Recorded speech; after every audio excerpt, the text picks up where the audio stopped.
Hey, good morning. Welcome to the Jeep Solid Garage. So I'm really excited to introduce to you guys my next project. This is an inline 6 AMC out of a Jeep Wrangler that I hope to turn into a fire-breathing stroker engine. Now, I don't know a lot about this engine. I picked it up as part of Project Fungus, that Jeep that I flipped a while ago. It came with an extra engine. The only thing I really know about it is the guy that I got it from said it has a spun bearing. I don't know how old it is, how many miles it has on it, if it's full of rust. So what we're gonna do is we're gonna start taking it apart, looking at some of the internals, take the head off, the oil pan. We're looking for rust, excessive rust on the inside. That means that we just won't be able to rebuild it. Also, we're gonna see if it's been bored out or not. So that's part of doing the stroker. If it's already been bored 60 thousandths over, then I'm not gonna be able to use it unless it's still in really good shape. I don't know, we just gotta get in there, take some measurements, look at it, see how all the internal components look. So this will be kind of fun to dig into. So that's what my channel is all about, repairs, maintenance, doing things yourself, saving a ton of money. So if that's something you're interested in, consider subscribing and follow along on this build. And this video is sponsored by Engine Tech. I'm going to be using their parts to rebuild this engine, turning it into that stroker that I'm going to drop into my 94 YJ. They have everything I'm going to need: pistons, camshafts, bearings, timing chains. Their website's linked in the description below. So I hope this is part one. I'll probably label this as part one of the stroker build. Hopefully this turns out, we'll see. But I guess the very first thing I should do is talk to you guys about the engine. And like I said, I know that it has a spun bearing, or at least the guy said it has a spun bearing. And that's where one of the bearings, I don't know if on the camshaft or crankshaft, one of the bearings has slipped or turned or twisted. So that's something we need to look for. We're looking for rust. We're looking to see if it's been bored. We're looking to see if there's like metal fragments in there, if there's cracks. But one of the very first things I'm going to do when you come across a used engine like this, there are a couple things you can do without tearing it apart. Number one, you're going to check the oil, right? This does not have any oil in it, so that's not going to be a lot of help. Apparently the oil was drained, but if you can check the oil, great. Number two, we're going to turn over the crank, and let me do that real quick. And all we're doing is getting a wrench on the crank here on the bolt and just making sure that it'll turn over. If it's seized up or something, that's an engine to avoid. But this one turns over. I can actually feel a little bit of compression. Spark plugs are in, so as you build up pressure and the valves are opening and closing, you should kind of feel that compression. But that's just one thing you want to check, is just make sure that the engine will turn over by hand. And aside from that, there's honestly not a whole lot else we can check on this without starting to tear into it. So if you're at a junkyard or something, looking at an used engine, just try those few things, but also make sure you have all the parts. That you've got the mounts. I am missing one thing, let me show you. Over here on the passenger side, we have the top alternator bracket right here. But right down here where these two little bolts go, I can show you on my other vehicle, the alternator sits like right about here. There's another little bracket down here that holds the bottom side of the alternator, and that is missing. We do have the mount on the passenger side of the engine and driver side. Looks like overall everything else is here. So once I get that one mount, I think we'll be good to go. This here is my other Project Jeep PJ. And I want to show you real quick that bottom bracket. So there's the alternator, and down there, let me get a flashlight on it. That little bracket right there, that's the guy that's missing. So let's start digging into this thing, see what we got, see if the oil's all burnt on it. If you guys have other tips or tricks, things to look for on used engines, please leave a comment down below. That'll help other viewers out. I really appreciate it. And another thing that I always do, I'm a real stickler when it comes to keeping track of where every single bolt goes.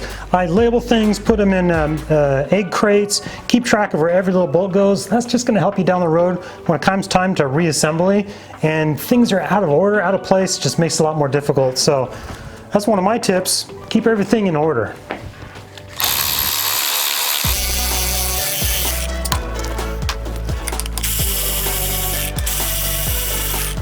So there we go, got all the valve cover bolts and got this labeled front, passenger side, driver side.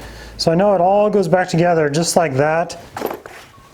And yes, granted, on the valve cover, it's not that big of a deal. Some of these are stud bolts, some are regular bolts, but it's just a good habit to be into to keep track of everything.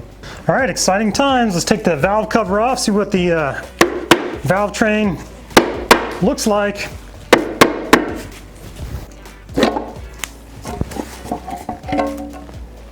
Not bad at all.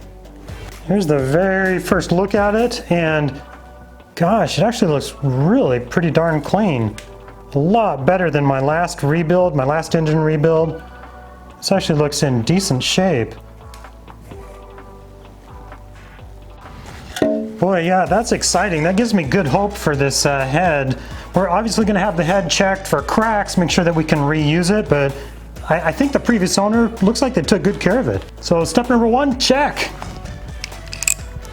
Okay, let's turn the engine over here for you so you can see the valve train working.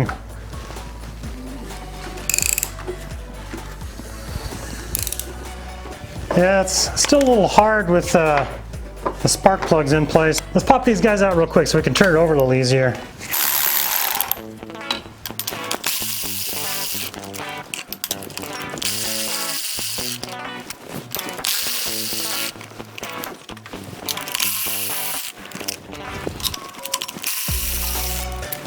And yes, even the spark plugs, I'm keeping them in order because if I have an issue with one of the cylinders, this can tell you a lot. So I got cylinder 1, 2, 3, 4, 5, 6, and say cylinder 3, you know, the spark plug was bad on that for some reason, it was really fouled or whatever. I can always look back and say, what did spark plug number 3 look like? Well, I know. So this should turn over a lot easier now. So these are your valves. This is your valve train. So this is actually what controls what opens and closes to let fuel in and air in to each cylinder. So you got cylinder 1, 2, 3, 4, 5, 6.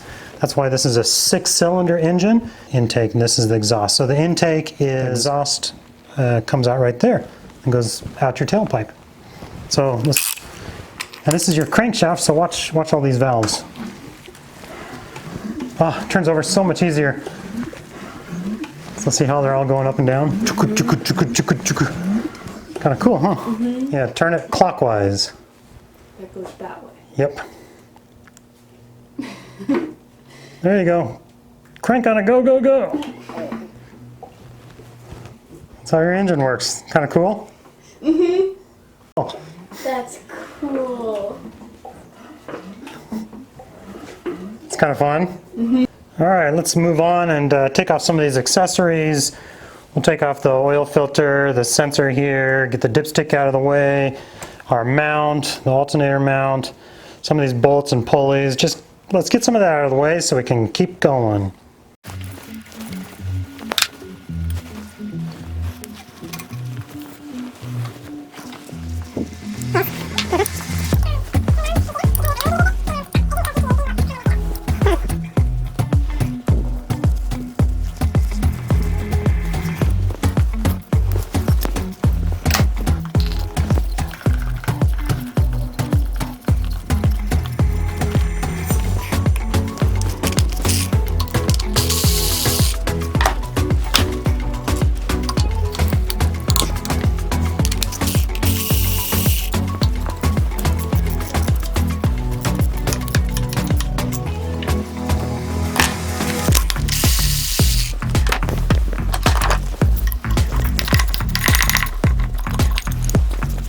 And the other thing I do is when I take stuff apart, I put it back together, just all the nuts and bolts back where they were so I know how it goes back together without any question.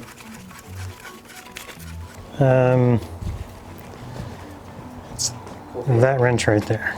Yep. It's hard to do, but you can try. It's nice to know where the things are. Sometimes.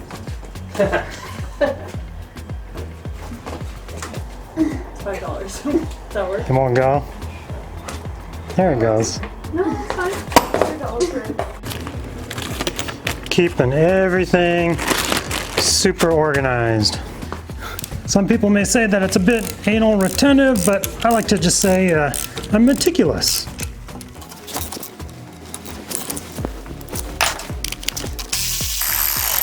I will say I've never been disappointed by being super meticulous about where everything goes, where all my little nuts and bolts and everything is at. But I have been disappointed the other way around, where I wasn't careful, misplaced something, put something back together wrong. Let's see here. So I am really pleased with how the top end, the valve train here, it looks really good. So I'm happy with that. Gives me good hope that that the head's all in good shape. So let's flip it over, take the oil pan off, see what the bottom end looks like.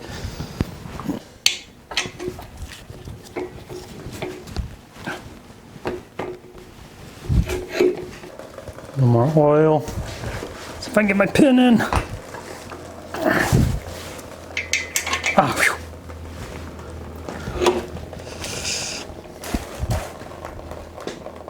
We're still dripping. Let's let that drip a little bit.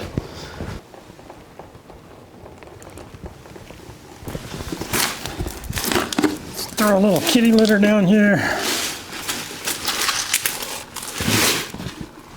And I did check, took the oil plug out and everything was drained. But obviously there's still a little bit of goo left in there. Well, I think there's still a couple cupfuls of oil, maybe a quart of oil down here in the bottom that just won't come out. And instead of tipping it all the way upside down, I'm just going to take the oil pan off like this. Just keep that oil in so I can drain it out nicely. But then I noticed one funny little thing here. This only has like 4 bolts in the oil pan. I'm going to have to get a complete set of bolts for the pan. Huh. So let's drop this oil pan and see what we got.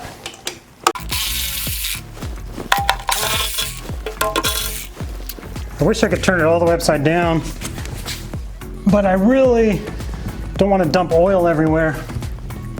And I think there's still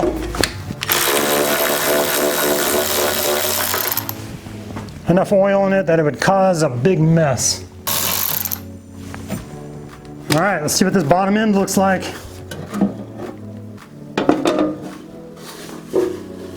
Yeah, good call not tipping it over.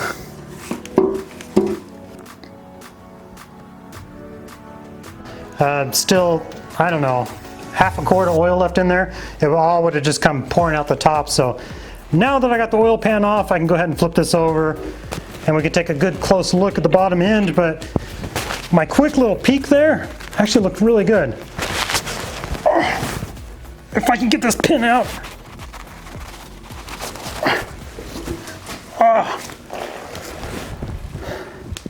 There we go.